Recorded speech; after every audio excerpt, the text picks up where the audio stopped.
Chat pa kami. Kamusta, kaibigan? Ngayon, tapos kami dito. Bibigyan kita ng isang trivia. Di mo ba alam na dahil dito, sa Candaba, unang sumikat, si Colette. Colette, discover. Look at him now. Look at him. Inaayusan pa po si Colette. Ganyan na siya ngayon kasi. Nasaan si Colette? Inaayusan pa po. Ganyan na siya ngayon kasi may sarili. Tap!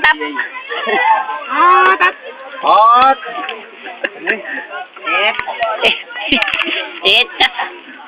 Ep! Et! Etot!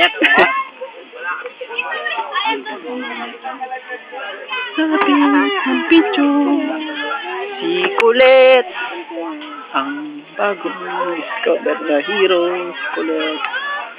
Kanina yung shampoo namin, hiningi lang namin kasi may naligo. Sakto, hindi kami. Mga kaibigan, pupuntahan natin si Colette. Kamusta mo nito? Okay naman ho ako, father.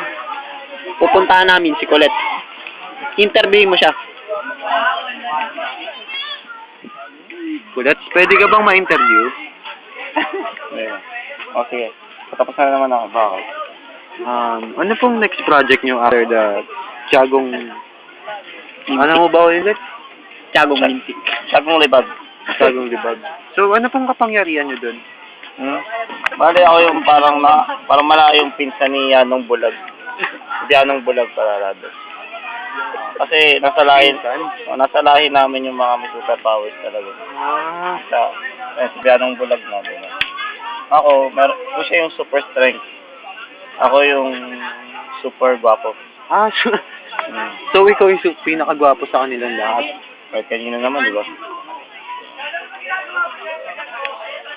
Paano mo nasabing ikaw pinakagwapo sa kanila? Bakit Buddha ka ba? Ay, hindi. Ba't tatanong ka? Kasi, mali mo, may kamukha ako dun. Sino ikaw? Wala. Wala?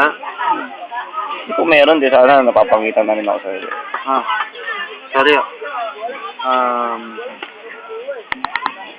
From being Tianong Libag. Tianong. I'm sorry. Being Tianong Libag, ano pang mga experience mo dun sa palabas niyong yun? Anong palabas? Yun, Tiagong Libag. Experience pa. Anong mga superpowers mo doon? Super guwapo nga ako. Ako yung super guwapo. Ba't pinamagat ang Tiagong Libag? Yung kasi yung mukha ko, sabi daw doon sa kwento kasi, yung kwento ng Tiagong Libag, yung kagwapuhan ko, epekto ng libag. Pero bata ako, burara ako doon sa palabas na yun. Doon naliligo. So, tinubuan ng libag yung mukha ko. Kumagal, nahulma yung mga libag na yun, naging gwapong mukha. So, final question. Excuse me. Kumusta kayo ni Casey? Okay. Casey, kaklase ni April. Yung love life nyo, alam ko, kasi maraming nagsasabi sa akin na, ayun, habol nga siya ng habol sa'yo. Hindi po totoo yung rumors na yun. Friends lang kami. Kaya kasi masabihin na more than friends kasi hindi kami close. Pero, hindi totoo yun. Pero kung papala rin na may chance bang magkagusto ka sa kanya? O siya ang magkakagusto sa'yo? Ako malabo magkagusto sa kanya kasi friends na talaga kami. Pero, ewan ko sa kanya. Saan na lang tanongin niyo? Okay, yun po ang ating pinaka-highlights ngayong taon. Ako po, si Monito Donaire, nagbabalita. Salamat, kaibigang Monito. Kapatid, ngayon tapos na tayo sa Candaba. Saan kaya tayo papatungo next year? Abangan natin niya. Dito lang sa